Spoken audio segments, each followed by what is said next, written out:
আসসালামু আলাইকুম রহমতুল্লাহ। আমি রুহুল আমিন। আজকের ভিডিওতে আমরা আলোচনা করব যে বর্তমানে যে ডক্টর মোহাম্মদ ইউনূস ম্যাজিস্ট্রেট বিচারের মাধ্যমে বা ম্যাজিস্ট্রেট কোর্টের মাধ্যমে যে সেনাবাহিনীর বিশেষ পাওয়ার দেওয়া হয়েছে, এটা নিয়ে অনেক রাজনীতিবিদদের মধ্যে দেখলাম যে অনেকটা বিরূপ প্রতিক্রিয়া চলতেছে। তো সেই ব্যাপারে একটু আমরা আলোচনা করব।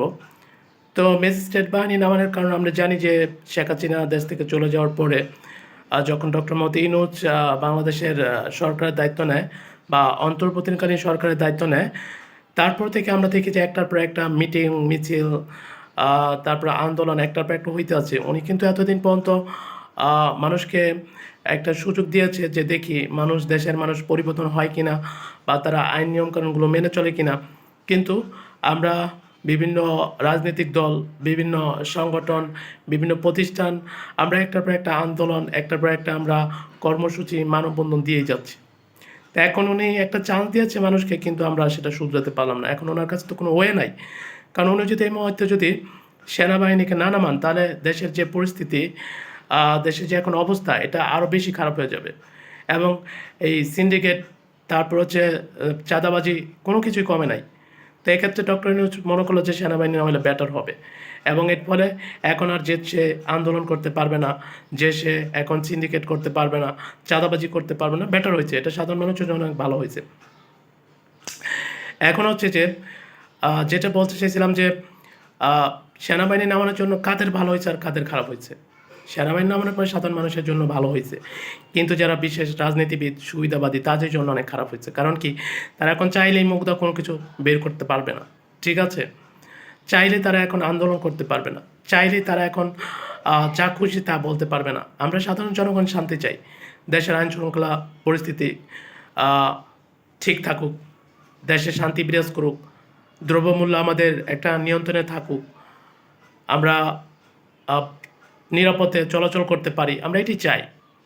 এখন বাংলাদেশের যারা পুলিশের কর্মকর্তা আছে, শুনতেছি তারা ঠিকভাবে কাজ করতেছে না, তারা এখন ইনঅ্যাক্টিভ হয়ে গেছে, তারা আগের মতো সক্রিয় নাই। তাহলে এখন যেহেতু আমাদের মেন ভরসা আছে পুলিশ, তারাই যেহেতু কাজ করে না, তাহলে এখন কি করার আছে? ওয়েটা কি? তার কাছে তো কোনো ওয়ে নাই।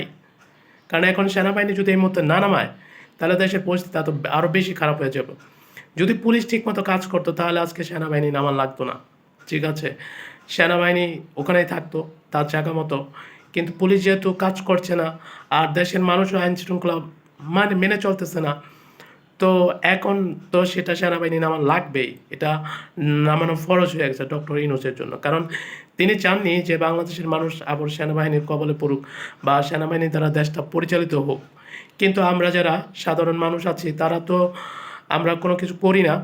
কিন্তু যারা বিশেষ রাজনীতিবিদ আছে, সুবিধাবাদী আছে, যারা দেশটাকে বিপদের দিকে পরিচালিত করতে চায়, যারা দেশটাকে অশান্তি, বিশৃঙ্খল এর মধ্যে ক্রিয়েট করতে চায়, সো তাদের জন্য সেনাবাহিনী ওকে রাইট, ঠিক আছে, একটা ভালো স্টেপ। এখন হচ্ছে সেনাবাহিনী সব কিছু তাদের নিজেদের মতো করে নিয়ন্ত্রণ করবে।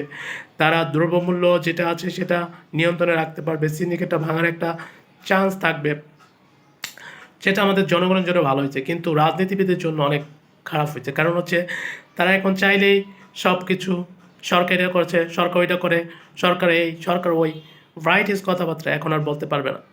আর এছাড়া যে আমাদের যারা সমন্বয় আছে, তারা তো এখন যেটা শুরু করছে, মানুষের আস্থা অনাস্থা সব কিছু হারিয়ে গেছে।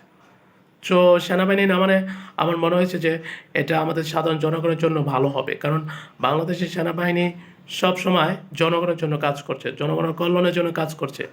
হ্যাঁ, তো এরাও আমরা আশা করি যে জনগণের কল্যাণের জন্য কাজ করবে। ইতিমধ্যে তারা ঘোষণা দিয়ে বিভিন্ন জায়গায় কাজ শুরু করে দিয়েছে।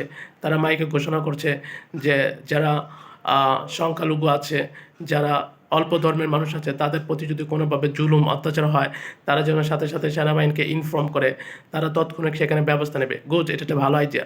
কারণ পৃথিবীতে সবারই বেঁচে থাকার অধিকার আছে, সে হোক অল্প ধর্মের মানুষ, সে হোক বেশি ধর্মের মানুষ। আমরা অন্যায়ভাবে কারোর উপরে অত্যাচার, নির্মম, বা আমরা অন্যায়ভাবে আইন তুলে নিতে পারি না, এটাকে আমাদের কোনো ধর্মেই রাইট দেয় নাই। এরপর হচ্ছে যে তিনি আরও ঘোষণা দিয়েছেন যে যারা রাজনীতিবিদ, তারা কখনো দুষ্কৃতিকারী নয়। এই ঘোষণাটা অনেকটা সঠিক আবার অনেকটা ভুল। তারা রাজনীতিবিদ, তারা দুষ্কৃতিকারী নয়, কিন্তু তারা দুর্নীতিবাজ। এই রাজনীতিবিদরা তো দেশের মধ্যে ঝামেলা ক্রিয়েট করে বিভিন্ন সুবিধা নেওয়ার জন্য। কাজে যারা প্রকৃত রাজনীতিবিদ তারা ঠিক আছে, ওকে ফাইন, কিন্তু যারা সুবিধাবাদী রাজনীতিবিদ তারা হচ্ছে যে অনেকটা কি যে দুষ্কৃতিকারী, তারাই হচ্ছে দেশটা মানে অস্থিতিশীল রাখতে চায় আর কি। তো সেনাবাহিনী নেমেছে, আমার মতে সেনাবাহিনীকে যে বিশেষ ক্ষমতা দেওয়া হয়েছে এটা আমার মতে বেটার হয়েছে আমাদের জন্য, সাধারণ মানুষ যারা আমরা আছি তাদের জন্য। আর এটা অসুবিধা হচ্ছে রাজনীতিবিদদের জন্য, কারণ তারা এখন যে যত্রতত্র মিটিং মিছিল এগুলো করতে পারবে না। তারা এখন সরকারের বিরুদ্ধে অযথা আঙ্গুল তুলতে পারবে না।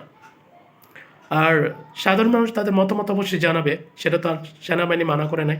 সেটা কোনো আহ, যদি কেউ অন্যায় করে তার বিরুদ্ধে অবশ্যই প্রতিবাদ করতে হবে, সেটা যেই পরিস্থিতি থাক না কেন, সেটা অবশ্যই মানুষ তাদের সেই প্রতিবাদ করার অধিকারটা মানুষ রাখে, এবং সেনাবাহিনী অবশ্যই সেটা আমাদের দেবে।